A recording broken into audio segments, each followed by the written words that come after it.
Star news Marathi, नवे पाऊल नवी दिशा। शिराळ्यामध्ये उडला सम्राट केसरीचा धुरळा। शिराळ्यामध्ये सम्राट केसरी 2024 या भव्य ओपन बैलगाडा शर्यती संपन्न। बैलगाडी शर्यतीवरील बंदी उठल्यानंतर शिराळ्यामध्ये प्रथमच सम्राट केसरी 2024 या भव्य ओपन बैलगाडा शर्यतीचं आयोजन करण्यात आलं होतं। शिराळ्यामधील नगरसेवक केदार नलवडे आणि मित्र परिवाराकडून या भव्य बैलगाडी शर्यतीचं आयोजन करण्यात आलं होतं। शिराळा भागातील भाजपचे नेते सम्राट महाडिक आणि राहुल महाडिक यांची या बैलगाडी शर्यती प्रसंगी उपस्थिती होती। या बैलगाडी शर्यतीमध्ये 2 लाखांचं प्रथम क्रमांकाचं बक्षीस होतं। दुसऱ्या क्रमांकाला 1,53,000 रुपये तर तिसऱ्या क्रमांकाला 1 लाखांचं बक्षीस ठेवण्यात आलं होतं। या शर्यतीसाठी महाराष्ट्रभरातून मोठ्या संख्येने बैलगाडीच्या नोंदी झाल्या होत्या। सम्राट केसरी 2024 आज आमच्या या नागभूमीमध्ये 32 शिराळामध्ये मोठ्या उत्साहात पार पडत आहेत।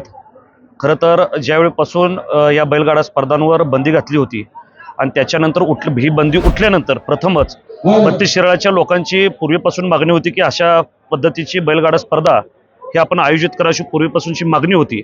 आणि म्हणून आज या ठिकाणी केदार नलवडे व मित्र परिवार यांच्या वतीनं हा सम्राट केसरी बैलगाड्यांच्या स्पर्धा या मोठ्या प्रमाणात पार पडत आहेत। आपण आज बघितलं बरेच वर्षानंतर ह्या शिराळामध्ये अशा पद्धतीची स्पर्धा पार पडते, त्यामुळे लोकांच्यात उत्साह आहे। शेकडो बैलगाडा या ठिकाणी स्पर्धक आलेले आहेत आणि आपण पाठीमागं बघितलं तर फार उत्साहाने लोक हजारोच्या संख्येने आज या ठिकाणी उपस्थित राहिलेले आहेत आणि चांगल्या पद्धतीचं आयोजन या ठिकाणी केदार नलवडे मित्र परिवार यांनी या ठिकाणी केलेलं आहे। सम्राट बाबा महाडिक यांच्या मार्गदर्शनाखाली शिराळा तालुक्यात एवढ्या मोठ्या प्रमाणात प्रथमच आम्ही सम्राट केसरीचं नियोजन केलेलं आहे आणि हजारोच्या संख्येनं सकाळपासूनच इथं गर्दी जमलेली आहे। शेकडो बैलगाड्या इथं उपस्थित झालेले आहेत। लोकांचा उत्साह बघितला तर अमाप आहे आणि अतिशय चांगलं संयोजन आमच्या मित्र परिवारानं इथं केलेलं आहे। शिराळ्याहून स्टार न्यूज मराठीचा रिपोर्ट, सांगली। आपल्या परिसरातील लेटेस्ट बातम्या पाहण्यासाठी स्टार न्यूज मराठी YouTube चॅनलला आत्ताच सबस्क्राईब करा।